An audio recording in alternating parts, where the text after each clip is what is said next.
Is it on? It is on. All right, guys. So it is injection time.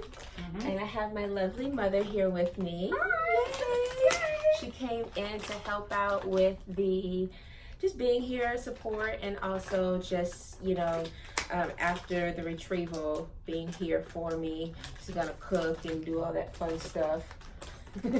Maybe. So we're just gonna I'm gonna show her how I mix the vials of medication. We're doing Minipure 75 to make 150, or 2 mLs of normal saline, and then they have these Q caps. I had never seen these until this, but basically I guess it's just a safer way of drawing up your liquid and things. I'm used to just using your needle and syringe, drawing back what you need and puncturing each, but we paid for it, we're gonna use it. So it's called a Q-cap, needle-free constitution, or basically reconstitution. So we have our 3 ml syringe. Then we have a 30 gauge needle. And so I am just prepping everything, keeping everything in its packages. They come with little tops on them, and you can just pop them off. And they teach you to clean the tops off, but technically they should always, they're all sterile anyway, but we'll do it since that's the way you're supposed to. So clean, clean, and clean. All right, so we are drawing up 1 ml of fluid. And so you just pull back your plunger to the 1. You see that, Mom? I see it. Okay. And hold it. Okay. Just like that.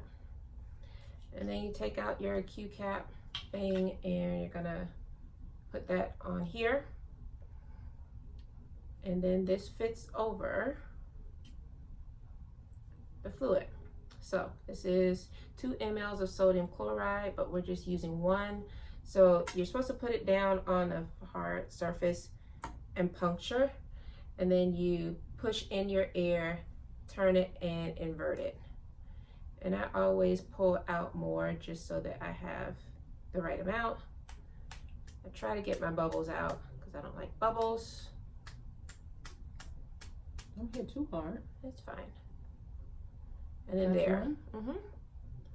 All right. Then you take 1 bottle of your Minipure and you stick it in there and press down. And you keep it pressed down because you've already drawn up 1 ml of air, and if you let it go, it'll automatically, like a vacuum, start to pull it back up.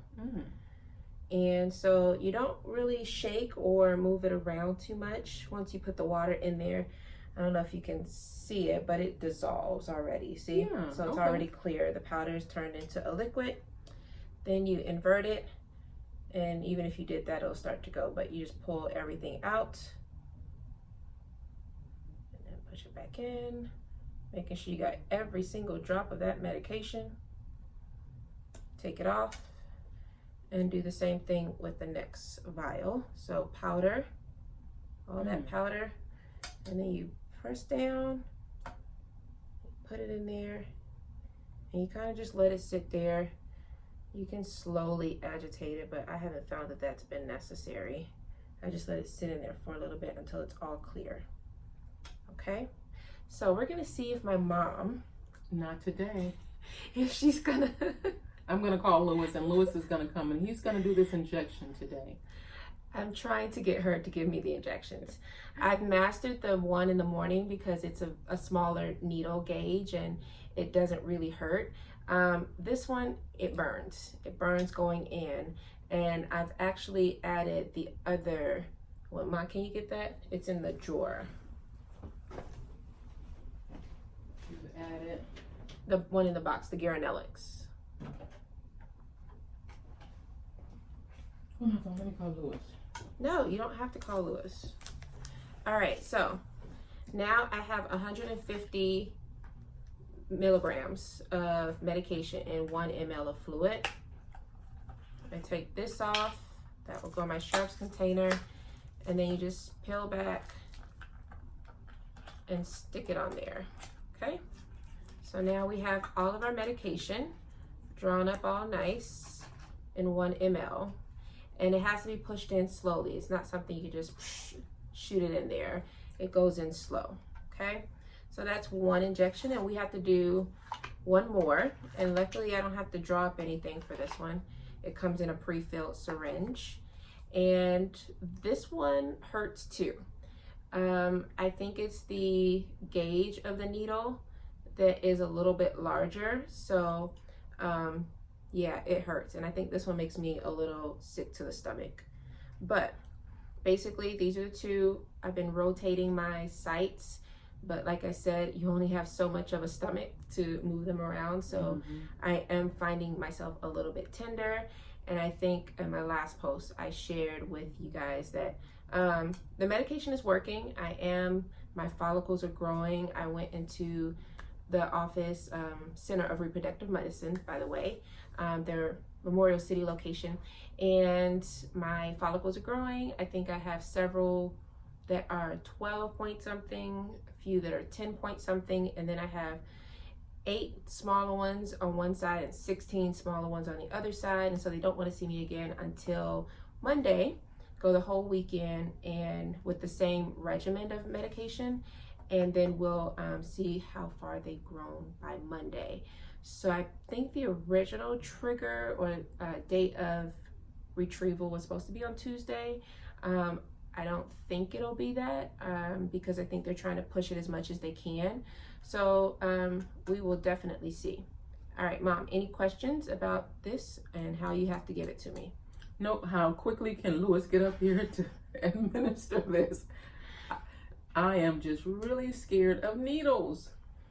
Mom, you're not doing anything but giving it to me. Like, Okay. You're not getting the injection. So How far do you have to stick the needle? That's my question. That's a good question. So, let's see. Basically, I'm just gonna leave my shirt on, but basically, you find your belly button and you go at least 2 inches away and a little down. So, ow, that hurts. From yesterday. Yeah, okay, so they both hurt, both sides hurt. But you just take it and you pinch it, and then you would take the cap off and you pick an area, you clean it first, and then stick it in, and you go all the way to where it's flush. So the needle is all the way in. Oh, that's too deep. And then you let it go, and then you slowly push the plunger. That's too deep. All right, so we'll let her call Lewis. I'm gonna call Lewis. She'll be here for till Friday. Till Friday. I have a couple of I have a couple more shots to go, so maybe we'll get her to get at least 1 injection in. I'm calling Lewis now. So proud of you. Okay, guys, so my hubby has joined because my mom is not going to do my injection, so he has pretty much mastered this, and he's gonna come help me now. It hurts, like I said, but it's a necessary thing. So let's do this. Did we do this one? We'll do this one over here. Mom, watch what we're doing. Does it make you nervous, Lewis? No. Well, he's not getting the injection. I know. It made me nervous. You're gonna shake it and wiggle it. And do not shake it and wiggle it. Guys, yesterday he, like, what did you call it?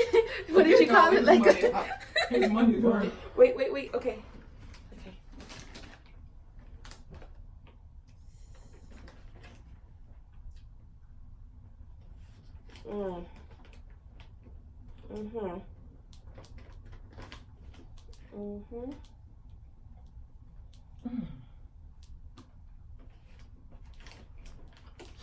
Alright, that's one.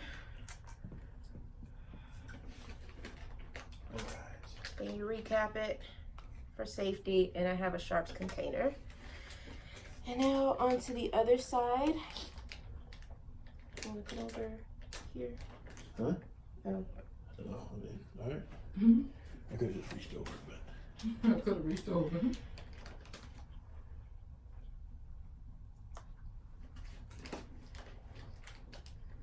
You smiling for the camera? Is all hair out? Just, Huh? let me do it. Okay. That plunger's a little harder.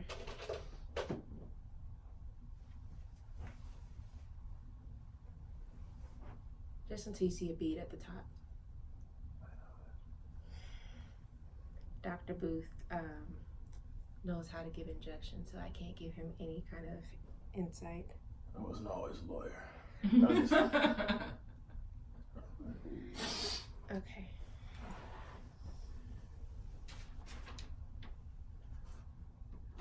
That was a better snip.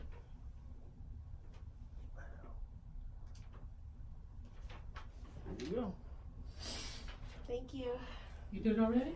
Yes. Mommy, you are not Good watching. job. I love this guy. Love you guys too. Good luck. All right. All right. So that is the Garanellix. This one is to prevent me from ovulating because we don't want to do all of this medication and have all of these follicles developing and then me ovulate and basically waste all of those eggs for nothing. So this is keeping me from doing that. And then they will tell me once my readings, my LH, my FSH, and my follicles grow. I believe it needs to be at least 14, the size of them, and I'm at 12 and 10, and then I have some that are just smaller than that. And so then we'll give a trigger injection, and that will be in the rear, and it's going to be IM, and so it'll be a thicker gauge needle. Because the solution is more viscous or thick basically, and so that's going to go in through the muscle. And I heard that that one is pretty tough too. I am going to ask the doctor for some numbing cream. You can also do ice because ice numbs nerves and stuff like that, but I want to throw everything at it because it's going to hurt, but it's only one shot. And then 35 to 36 hours after that, they will do the retrieval where it's a minor surgery. They go in, they suck out all the eggs, and then they hand them over to the embryologist who cleans them up and then, you know, looks at the eggs and the quality and grades them and all that kind of stuff. And then while she's in there, she's going to do a HSG. And so that's basically where they can go in and look at what the fallopian tubes look like, because sometimes your fallopian tubes are blocked or there may be some issue that can be causing you not to get pregnant. And so if your fallopian tubes are blocked or hydrosalpinx, or that I think that's just the name for it, but basically hydro meaning water or fluid.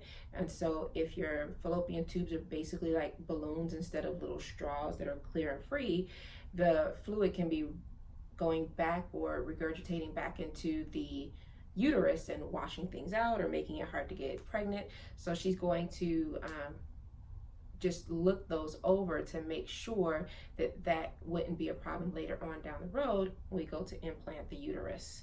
And hopefully she'll be able to do it while she's already inside, but if there's any issue, there is a small possibility that she'd have to do it laparoscopically, and that is going inside or through the skin like they did for my previous surgery to remove the cyst on my ovaries. So that's kind of where we are. We're going to try again tomorrow, see if my mom will do my injection. That's the goal. Just do one. I may have her do the one in the morning because that's an easier one, but I've kind of mastered that, Mom. I don't need you to do it. Okay, great. I'm so proud of you. Thanks.